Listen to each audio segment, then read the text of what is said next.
அவங்களோட Nawazuddin Siddique film section 108 செலக்டிங்காக ஒரு project பண்ணுறோம். அந்த ப்ராஜெக்ட்குள்ளே ஒரு டஃபஸ்ட் ஆக்டர் இவால்விங் ரொம்ப இவால்வ்டாக எக்ஸ்பீரியன்ஸான ஆக்டர்ஸ் இருப்பாங்க. அவங்களோட கம்பீட் பண்ணுறது இருக்கு இல்லையா, அந்த கேரக்டரா, அந்த மொமெண்ட் எப்படி இருக்கும்?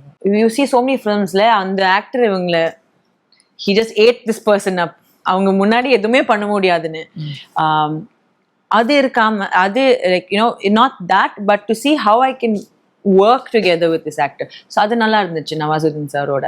நாங்கள் he and I were actually doing the scene together and அவங்க Nawaz sir is very like வந்து and especially நிறைய actors அங்கே we'll sit and we'll discuss the scene. ஆக்டர்ஸாவே we'll sit and say okay lines பார்க்கலாமான்னு சொல்லிட்டு we would sit and do it for most parts of the film. So ஒரு நாள் இந்த scene படிக்கும்போது நிறைய ஹிந்தி இருந்துச்சு அண்ட் அவங்களுக்கு நிறைய இங்கிலீஷும் இருந்துச்சு அவங்க லைன்ஸில். ஓகே.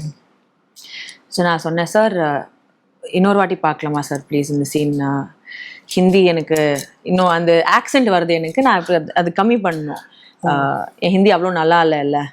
சார் இல்லை டோன்ட் வரி, எனக்கும் பண்ணணும், என் இங்கிலீஷ் அவ்வளோ நல்லா இல்லை இங்கிலீஷ்.